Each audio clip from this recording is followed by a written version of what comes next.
Hello and a very warm welcome to the second season of ETCFO Presents ET Studio CFO Blueprint in association with SAP. I'm your host Divina Lasson. Now in this episode, we delve into a very critical question. Are CFOs emerging as the de facto chief growth officers? Recent studies, including a survey by Deloitte, do highlight a significant shift in the role of CFOs. Over 70% of CFOs now actively shape corporate strategy, a testament to their evolving mandate beyond simply traditional financial oversight. So do stay tuned for an episode that will help us to uncover the strategies as well as the insights that are reshaping the future of financial leadership. With the help of our esteemed guest today, Chunky Shah, SVP, Head of Corporate Development and Finance, Magic Pin, Manish Porwal, President Finance, Infra.Market, and Sanket Deodhar, Vice President, Sales and Head, Digital Native and Tata Group Business at SAP India. Thank you so much for joining us today. It's a pleasure to have you. Thank you. The pleasure is ours. Yes, thank you. So just to kickstart, could you give us a sense of what you think are some of the traits that really gives the CFO this title as the growth officer in your organization? And what does it take really to ensure that that is one very significant part of your role? Chunky, let's start with you. No, thanks. As I said, the pleasure is ours to be here. Thank you for having me. And especially for this topic, this is very close to my heart, given how my journey with Magic Pin has been. I'll quickly introduce. I am Chunky. I represent Magic Pin. In a nutshell, Magic Pin brings offline retailers online on the mobile phone. The hypothesis is that the entire consumer base is online today. Yes. Right? We do start our journey of consumption online. We discover online. We search online. But when it comes to consumption, we go offline to the retail storefront and we consume. And that is where Magic Pin comes into picture. We are the performance marketing arm for the offline retailer. Okay. So we drive business to the offline retailers. And from the consumer's perspective, you got discovery and good savings. That is what, in a nutshell, Magic Pin does. Right? I'll come into your question on the traits of CFO being a growth officer.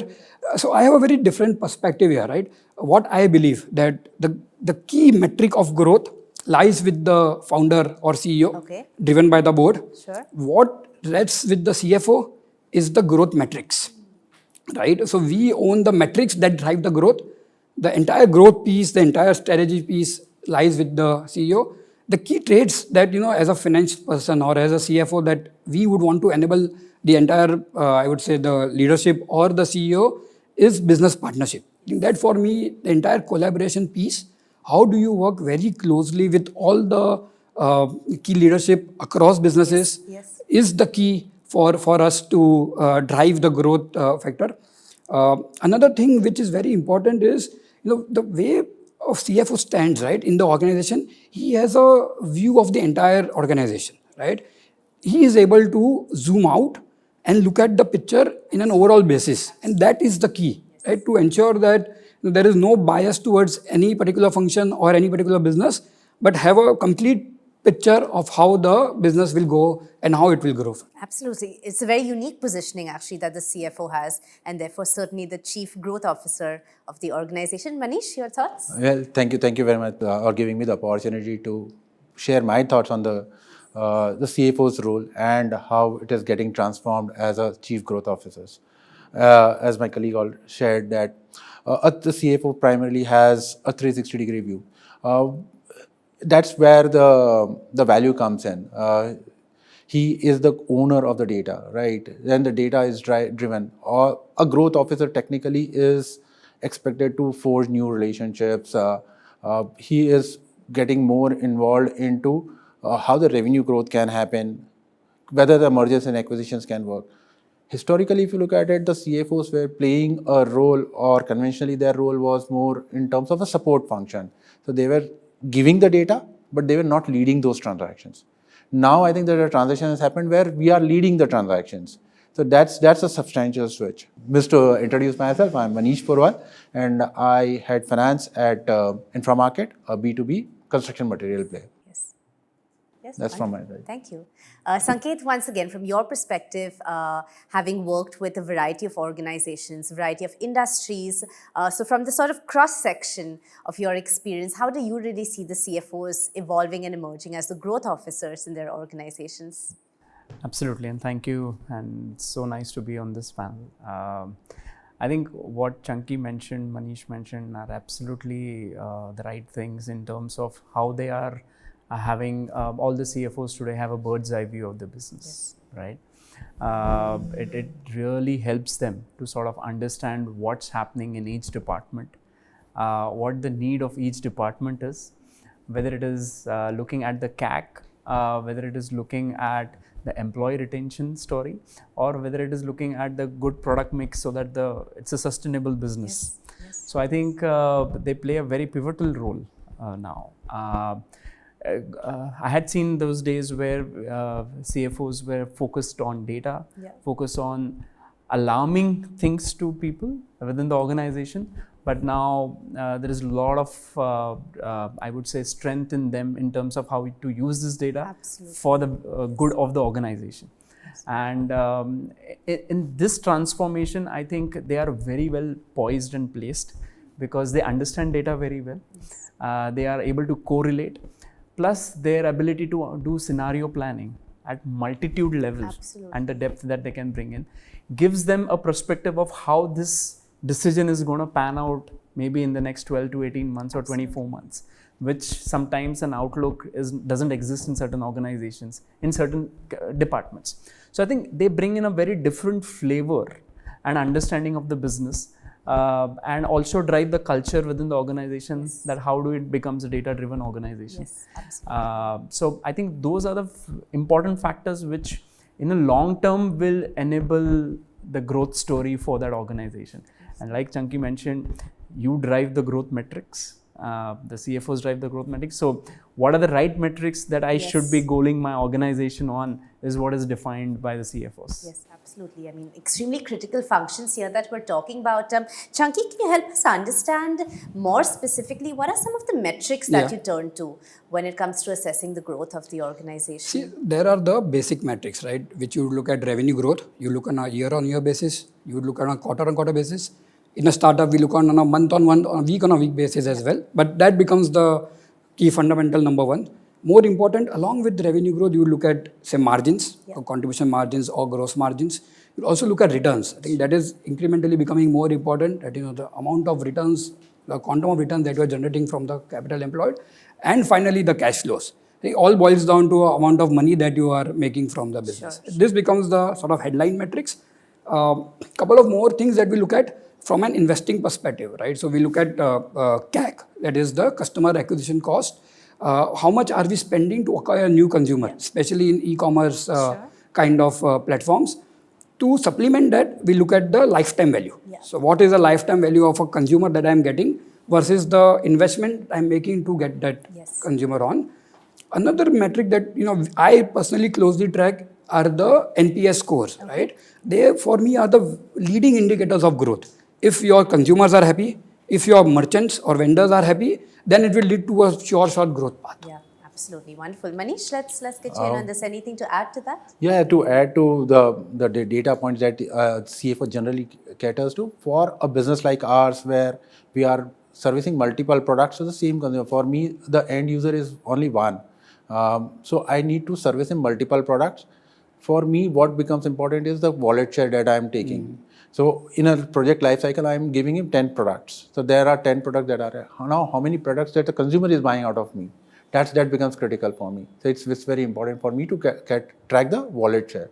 In addition to this optics, I also closely monitor the non-financial numbers in terms of what is my logistics cost, in terms of the kilometers which a truck is, or the mileage that is giving, or the number of trips that a truck is happening. So those are the numbers which are very critical for me as a CFO. Yeah, absolutely. And as we're talking about the role evolving so much over the last years. I'm also curious to hear from both of you, how do you really balance your traditional role in the finance function? And of course, most of those responsibilities are still very much in place and form the core of your position. But how do you keep that balance going between your traditional function and everything that has evolved over time to really, again, put you in this position as the growth officers of the organization? How do you keep that balance going? Yeah. So I think you rightly put out, right? And Sanket mentioned in his opening remark that the role of the CFO has changed from only being a keeper of numbers or data to being completely involved in the decision. The way I think about it is that the CFO plays a role of a strategic and financial advisor to the board, to the CEO, and that is where the role has completely evolved. Yes. How do you get completely involved in the decision making from day one? In the earlier days, the business model was there, the strategy was in place, the numbers were put as a backup to the plan, and then the CFO's role was how do you put the numbers and execute on the numbers. Yeah. The way now it works is that CFO gets involved from day one in the entire planning exercise, Yes. right from whether it makes sense to do the particular thing, right? So the starting point is business plan, the business ideation itself, which is what has evolved from a CFO's perspective. The other thing which has evolved is getting all stakeholders together. Yes. CFO becomes the center point for not only internal stakeholders, but he is also the bridge with the external stakeholders, Yeah. right? So Yeah. the likes of investors or vendors or merchants, right? So there is a complete bridge that the CFO has to play, which again is something which is evolving more and more. If I look at personally, I would say less than 30% of my time actually goes in the typical finance function, Okay. and more time goes in strategy or managing the stakeholders. So that's something which is completely true, and that is how at least I see this evolving going forward as well. More on this side, on driving the growth, driving the strategy. Wow. Manish, it sounds quite challenging a position for CFOs to be in today. Yes. Again, keeping the balance going between what traditionally was understood as your role and your role today as the growth officers.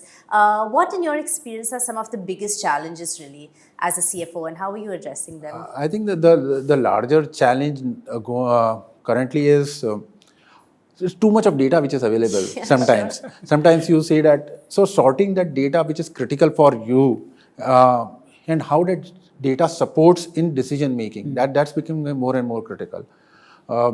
Second thing is that currently the resource availability is also becoming a larger challenge. You have headcounts, but whether those headcounts are serving the purpose or not, yes. that's also becoming a very large challenge. And hence the entire role of a CHRO comes into picture, where the training and everything comes into picture. Further, if you look at it from the core accounting function, also if you look at it, people are driven by more of a system, right? So they are somewhere lacking the core accounting concepts also. That is where you see a lot of challenge when it comes to compilation of accounts also. People may pass an accounting entry which may not justify what the real transaction per se is. So those are the critical challenges that are happening. But yes, technology is helping. Going forward, AI will support us. So those are the things that we actually look forward to. Wonderful. Thank you for sharing that. Sanket, hearing this, what are some of the thoughts that you have when it comes to the challenges CFOs are facing? And surely there must be some innovative solutions that you're providing as well. Could you share some insight on that? Absolutely. And it's so wonderful to see CFOs talking about talent, Yes, CFOs talking yes, about yes. AI, right? And very significant, actually. that's a very dramatic change from what it was earlier. And I think that is where SAP plays a role to arm the CFOs with the right tool set, with the right approach, with the right process, so that when they are away from the business and doing the growth story and working with the investors, the data that is getting entered into the system is as per what they have recommended and as per the process that they have set. So I think that's what SAP brings in. Very important, very often we have seen CFOs talking about that if I want to support the growth story of an organization, it could be a geographical expansion, it could be a business unit, it could be a new product line. the basic tests, it needs to pass the basic test in terms of the regulatory requirements, whether it is a compliant way of doing things, right? Whether the taxation clarity is there if we are getting into a, and how are we doing the product pricing, keeping in accounting of all of these things. So I think that analysis and understanding is what SAP does very well along with our customers, right? And for our CFOs. Second piece, which is very important, is how are we looking at the financial data, right? How are we consolidating? How are we looking at ability for the CFO to have the cash position at any given point in time? Yeah. Because in most of this business, cash flow is the king, right? Absolutely. Essentially. So how do we keep a tap of cash flow at any moment, a real-time view of data, a real-time view of the transactions, the outstanding, the liabilities and assets around it. So I think that's another pivotal role that SAP does here. Yeah. Third, and which is the most critical part, would be that in the growth story, if I'm starting a new product line, new business line, how do I test the model without going to the market, but also have that ability to see the scenario planning to be done?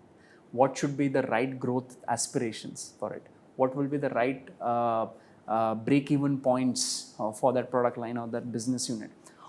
The CFOs have this beautiful ability to decide what is going to happen in the next 12 to 18 months, because they can see these numbers and then they can guide the organization in that. And that's where we come in, where we help them to do this scenario planning much simpler, much faster, and in a real-time basis.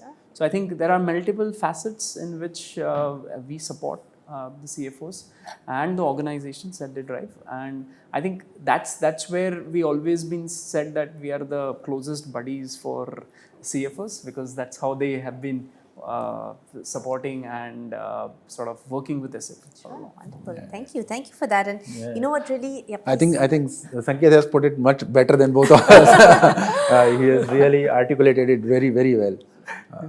Yeah, absolutely. I mean, again, working with such a wide cross-section of organizations, different industries, of course, gives a very interesting perspective.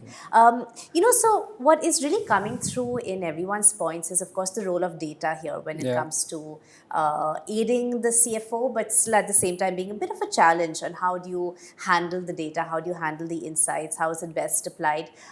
What would you say are some of the biggest trends when it comes to data, new technologies that CFOs are going to have to deal with in the next, say, 5 to 10 years? Yeah. So, when it comes to data, I think it's very, very important to have the right data, which helps you take faster decisions. Yes. Of course, decisions have to be accurate, but the pace at which you get that data and your ability to analyze it, how are you able to dissect the data into each component of that, right? As I said, you have a headline data, but what are the drivers behind those headline data, and which is the moving factor or the variable which can be moved such that the overall output is where you want it to be.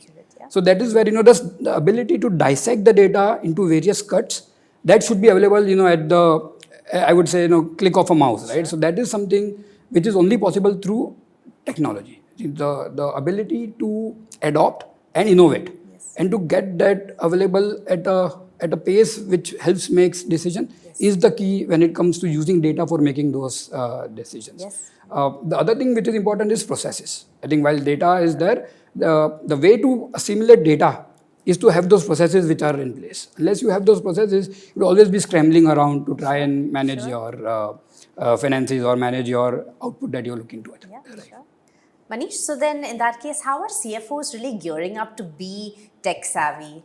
To be also in line with the range of processes as Chunky is referring to. What does it take again for the CFO to really be future ready? If you look at it, earlier you were required to be a tech literate. Now you have to be an expert to a larger extent. You can't just be relying on an expertise of a CTO. You have to collaborate with the CTO when it comes to technology, and you need to own that technology. At the end of the day, it's a P&L impact which is always going to happen. Come what may, a wrong transaction or a wrong implementation or a wrong, anything that goes erroneous somewhere, it will have a P&L impact. As Sanket has said, that regulatory compliances are also becoming a larger challenge. So you need to be very mindful of what you are doing. So that's very critical. One thing that I see, as you were asking for, what if we see over a period of next 5 to 10 years, the data is becoming real time. So maybe you may see a scenario where you don't really need an annual account because the data is very easily available. Your annual accounts will be required only for the purpose of tax filing. Otherwise, it's a very easily available data. Your GST data can be extracted by anybody. So once purchase, other guys sales, everything is correlated somewhere. So that's becoming very, very critical. Just to add to that, right? The importance of data. So, in a startup, we would be typically taking many experiments, right? The key challenge that comes to the front is, when do we stop? Yes. When do we press the red button? If you have that data which shows that this is not working, Yep. let's stop it Yep. before burning more money. I think that is where the role of data is even more important. Yeah, absolutely. So if you really have to summarize, and this is for all our panelists here, what are some of the skill sets that you think is going to be very critical for the CFO to adopt in the coming years in order to meet up with all the expectations of the role as it's evolving? Any thoughts, Manish? So in terms of skill sets, I'll put it as the technology piece and the understanding of the technology that is going to be the core decision maker. He has to become more collaborator. Okay, yeah. And not in terms of internally also it's very critical, and to external also. External collaborations is also very critical. And one thing that's going to be very critical going forward for a CFO or for anybody who aspire to be a CFO is that he needs to be in a position to groom his next generation. Yes. So talent grooming is very critical, and you need to inculcate a culture where the person whom you are grooming, or the channel, the funnel that you are creating, is cross-functional in nature. You may see a scenario where a CFO may be coming from a non-finance background because technology is going to support him a lot extent. So technology will throw some decisions and out of those data analytics, the person can make certain decisions. I can break it up into 3 parts. Number 1 is collaborate. I think that is the essence of a CFO, because as I said, right, just at the cost of repeating, CFO is at the center of the entire org. So collaborate, adopt and innovate.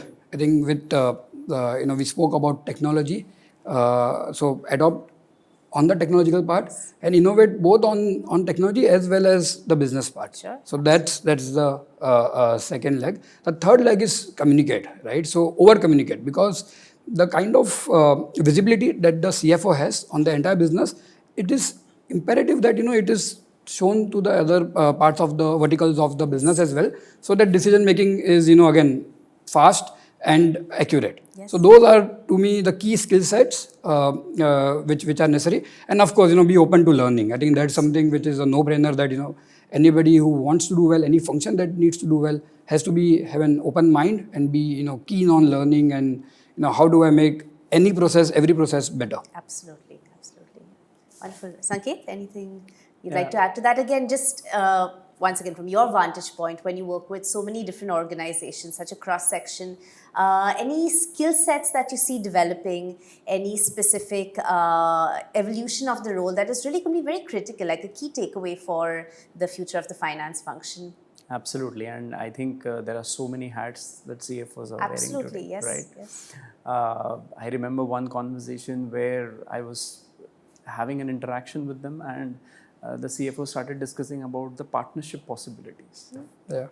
So I think not only being a chief partner officer kind of a conversation, the way they are evolving their conversations, the need of the organization, I think that's tremendous opportunity for them. Second piece, I think from a skill set standpoint and the role that they play today. One, they drive the culture of the organization. Now, when we say data-driven decision making, the right decision, what works for the organization, what is right for my customers, what is right for my employees, what is right for my suppliers, that's a cultural conversation, essentially. And I feel they are the custodians of it, and that's the skill sets that is now very much required, because they can guide the organization in the right path around it. Third piece, which is very critical, is because they understand the organization and they see the organization from a bird's eye view, they need to have the empathy factor around it. Because you can't be certainly so driven by data and numbers and not understand why it is happening. And then address the challenge at its core, rather than looking at the symptoms of it, which is in the data, and not take any decisions around the core issues.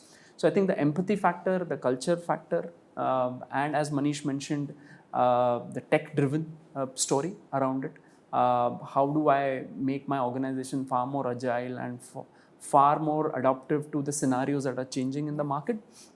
I think those are I would say, the main important pieces there. CFO will be the guiding glue for the organization, essentially. Because if CFO is giving the right story, has the empathy, has the culture around it, I don't think so the organizations are going to feel the heat that much around it. So I think very important, very pivotal role. And I think those are the skill sets of an evolving CFO. So gentlemen, you've shared a lot of your insights, experiences. Thank you so much for all of that. And before we wrap up, if each of you could leave us with one sort of key takeaway, one piece of advice for all the finance professionals out there watching this content on what they should keep in mind when it comes to being the future generation of leaders in the finance function. Chunky? Yeah.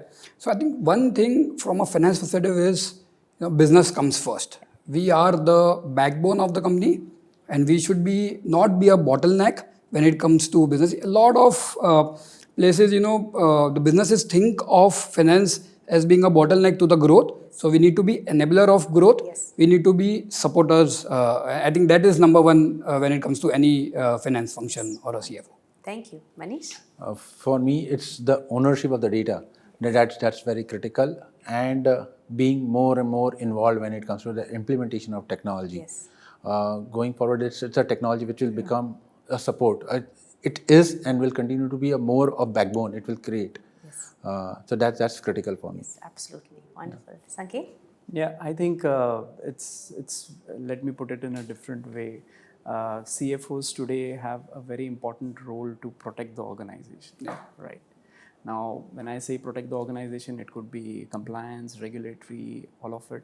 It could be the market-changing scenarios that are happening. It could be competitive scenarios. It could be the growth impetus, or it could be the expectations of external investors and external stakeholders. So I think they play a much larger role. So when you are looking at the finance function, when you're looking at a career in the finance function, keep that in mind that you have to help the organization and navigate the organization, protect the organization from all these factors that are happening around it. And you hold the key around it, and that would be the key takeaway, I would say. For all of that. Absolutely. Protector of the organization. That's a wonderful note to end on. Gentlemen, thank you so much. Thank you for being part of Studios. It's been a pleasure to have you here today. Thank you. Thank you. Thank you for very having much. us. Thank you. Thanks. All right, on that note, we conclude this episode of ETCFO Presents ET Studio CFO Blueprint in association with SAP. But do tune in next time for more strategies as well as solutions to navigate the evolving landscape of finance from India's industry stalwarts. Until next time, many thanks for watching.